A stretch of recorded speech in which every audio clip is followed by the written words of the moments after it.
Vamos lá? Bom, agora a gente vai para a parte estrutural. A gente viu a viabilidade estática, dinâmica, vamos entender as amarrações das viabilidades para poder estruturar o fluxo de caixa e entrar nas métricas, tranquilo? Vamos compartilhar aqui nossa tela. Pronto, já estou com o laser aqui. Bom, eu tenho esse fluxo aqui, onde ele mostra de forma muito clara a amarração das viabilidades. É por isso que eu defendo, e muito, o contexto da viabilidade aprofundada, que ela vai muito além da viabilidade econômica e financeira. Por quê? A viabilidade econômica e financeira é o final do nosso estudo. Para eu chegar até ele, eu tenho que saber se tem mercado, eu tenho que saber se o mercado, de que maneira ele compra, com que velocidade, como ele paga, se ele absorve todas as unidades que eu quero lançar, ao mesmo tempo o custo do meu projeto naquela região, dependendo das peculiaridades do meu terreno, das obrigações legais, das restrições urbanísticas e tudo mais. Então, observe que antes de chegar na viabilidade econômica e financeira, eu tenho duas grandes viabilidades que precisam estar interligadas. O mundo ideal seria, antes de você comprar um terreno, você já fazer o estudo de viabilidade de mercado, ou seja, você entender uma pesquisa de mercado, fazer a pesquisa do produto, avaliar o teu público-alvo, avaliar o teu concorrente, e a partir daí, de toda essa miscelânea, você conseguir entender qual é o produto mais ideal, qual é o produto mais top da galáxia, para que você possa empreender, levando em consideração o alinhamento desse mercado. O mercado deseja isso nessas condições. Esse é o produto top da galáxia. Beleza, mas para isso eu preciso achar um terreno. E o bacana é que quando a gente primeiro busca entender o que o mercado tem de maior atratividade, para que depois a gente busque o terreno, é que você vai buscar um terreno que atenda às condições daquilo que o mercado está sinalizando. Por quê? Porque quando eu tenho uma área, nem sempre aquela fazer aquilo que o mercado quer. Às vezes ela já tem um tipo de vocação que é totalmente diferente daquilo que o mercado está apontando como atratividade naquele momento. É exatamente isso que você vai precisar entender. Às vezes, quando você já tem um land bank, não, Thiago, eu já tenho, eu herdei, eu comprei vários terrenos muito bem localizados, eu quero entender o que fazer. Tranquilo. Mas aí você vai estar sempre preso o quê? Primeiro, as restrições urbanísticas daquele terreno, a vocação que aquele terreno tem em função da sua localização, e aí a gente vai tentar adequar o alinhamento ótimo, o alinhamento entre aquilo que o mercado quer e aquilo que eu posso fazer. Você está vendo o tamanho do caminho que eu tenho antes de chegar na viabilidade econômica e financeira? Depois que eu acho o meu terreno, ou que eu vou analisar aquilo que pode ser feito, eu vou compatibilizar, mas eu vou sempre na ideia inicial, tá, gente? Se vocês me permitem. Trabalhando o quê? Que você faça o estudo antes de comprar o terreno. Bom, a gente vai entender aquilo que dá para ser feito no terreno, ou seja, o aproveitamento máximo daquele terreno, seja em lote ou em potencial construtivo. A gente vai analisar a documentação do ativo, a lei orgânica do plano do diretor, a legislação edilícia, caso eu construa, a minha 766 de parcelamento de solo, caso seja empreendimento horizontal. Então, aqui a gente entende o que dá para fazer e aqui o que o mercado quer. Esse alinhamento vai possibilitar a gente chegar na viabilidade estática, que é o potencial daquilo que dá para ser feito. E aí, como eu mostrei lá atrás, a gente aprofunda. E aí a gente vai tentar entender a simulação do nosso projeto. Ou seja, o comportamento do nosso projeto com todas essas informações relacionadas. Foi interessante? Na estática, eu continuo. Não foi, eu volto. E eu vou procurar entender o que dá para fazer. Há momentos, situações, em que você já tem uma área e não dá para fazer nada naquela área naquele momento. Não tem mercado. Ela tem uma vocação que está saturada naquele momento. Há momentos, há situações, inclusive, que a melhor opção de modelo de entrada para aquela área é vender a área, é não fazer absolutamente nada nela. Interessante, né? Exatamente. É por isso que a gente faz todo esse estudo antes, para entender o melhor modelo de entrada. Se é empreender, qual empreendimento? Se não é empreender, será que é melhor vender o ativo? Não, o terreno é bom, ele tem uma promessa legal, mas não é agora, então vamos esperar. É exatamente isso, entender o melhor modelo de entrada. E às vezes o melhor modelo de entrada é não entrar, ou postergar a entrada. Esse é o nosso objetivo. Tranquilo? Então, observe que a viabilidade econômica e financeira é a ponta da flecha. Eu tenho a viabilidade técnica e a viabilidade econômica. Por isso que eu criei os 10 passos, que é para você chegar aqui com as premissas concisas, premissas fortes. O que faz uma viabilidade econômica ser forte é as suas premissas. Quão defensáveis ela é. Quão defensáveis as suas premissas são, pela perspectiva de mercado, pela perspectiva técnica, pela perspectiva de negócio em si. Isso vai permitir você captar recurso, ou através de equity, sócio, ou através de fund, ou seja, investimento de terceiro, mútuo. Isso vai permitir você entender se o projeto está alinhado ou não com o teu perfil de empreendedor, que é uma das coisas mais importantes, saber se esse projeto está alinhado com o tamanho da tua perna. Então, nesse momento, a gente só vai conseguir seguir à frente se nós conseguirmos defender as premissas. saber se as premissas são fortes, sustentáveis.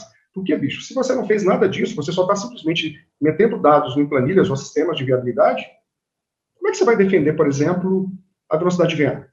Como é que você vai defender, por exemplo, a quantidade de produto que você está colocando? Tudo pode acontecer, inclusive nada. Mais uma vez eu digo. Defender a exposição de caixa como capital de giro. Não tem como. A exposição de caixa é o resultado dos descasamentos de caixa, que está relacionado entre as receitas e as despesas e custos. Ora, se eu tenho descasamentos e eu não consigo simplesmente dizer que aquilo tem uma grande chance de acontecer, nem faça viabilidade. Vai lá, faz o teu orçamento, tatua Nossa Senhora da Viabilidade no teu braço, todo dia você reza, meu amigo, sai de casa e fala, vai dar certo.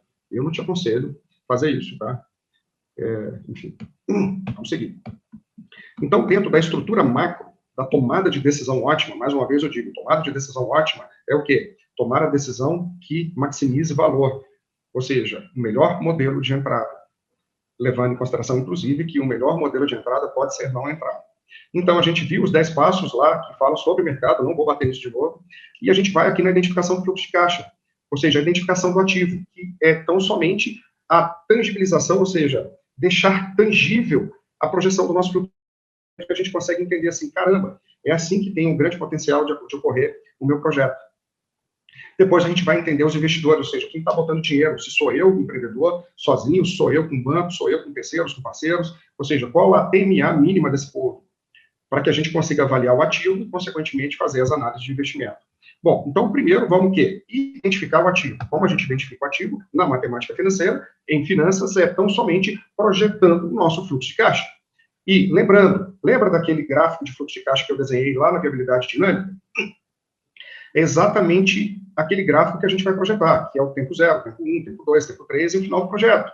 E o que vem para esse tempo? É a minha DRE, demonstração do resultado do exercício, que é as vendas projetadas de acordo com a velocidade de venda, com a forma de pagamento, com a entrada e tudo mais, menos os custos variáveis, impostos, corretagem, menos os custos fixos, os custos estruturais, o custo de obra, por exemplo, a curva de obra, aí depois eu tenho lucro antes de juros e imposto de renda, pago os juros se eu estiver pegando dinheiro emprestado, depois eu tenho lucro antes de imposto de renda, tem os impostos e eu tenho o resultado líquido. Aqui está lucro líquido na hipótese dele ser positivo.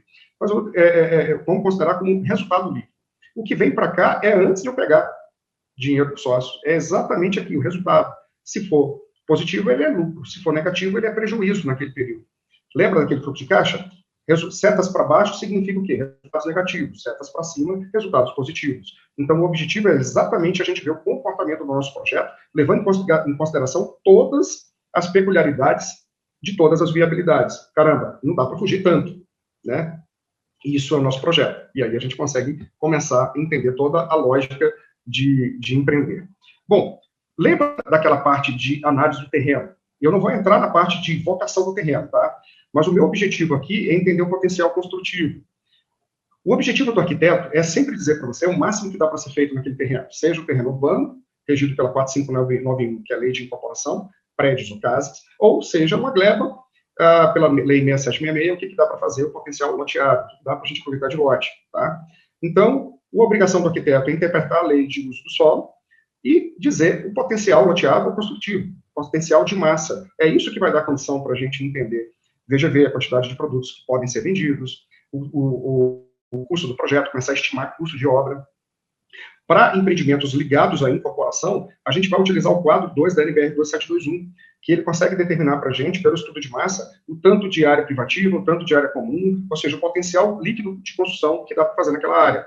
A gente não tem essa mamata no empreendimentos, loteamentos. Quer dizer, já vou dar uma novidade, mas, a princípio, a gente não tem a estrutura padronizada de custos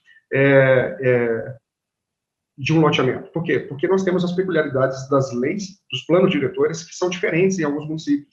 E aí a gente vai ter que submeter o projeto a essas leis, a essas restrições urbanísticas, além das compensações ambientais, se tiver, as contrapartidas de concessionária de água, de luz, enfim, a topografia do terreno para fazer o loteamento. Então, não tem como você ter padrões como você tem hoje na construção de empreendimentos verticais. Mas, repetindo, sempre, a viabilidade técnica, ou seja, a missão do arquiteto aqui, é dizer para ti o que dá para ser feito, o máximo que dá para ser feito.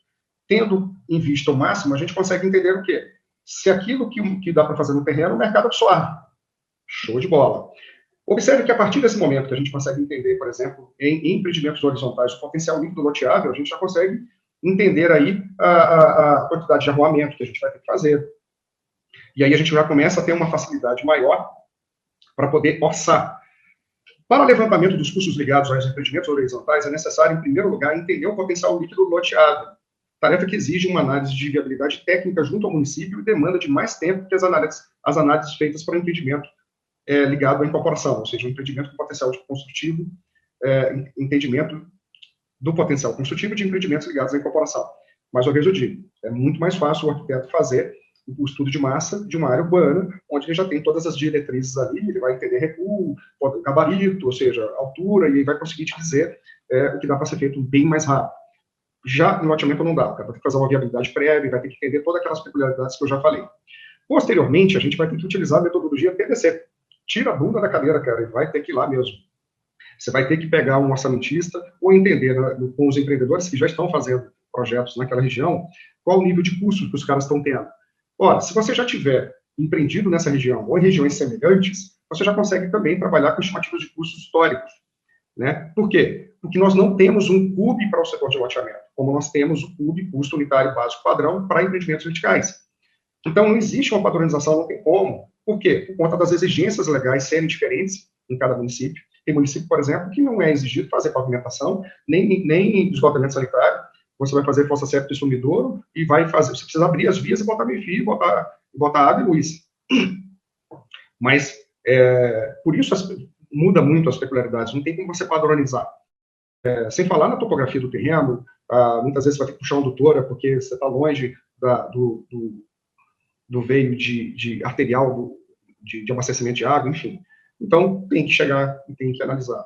Normalmente, você consegue ter uma estimativa com 40, 60 dias. Às vezes, a própria prefeitura já vai te dar uma ajuda nesse sentido. Depende muito da cultura de desenvolvimento imobiliário que tiver na região. Se tiver uma baixa cultura, você vai ralar um pouquinho mais para poder pegar isso.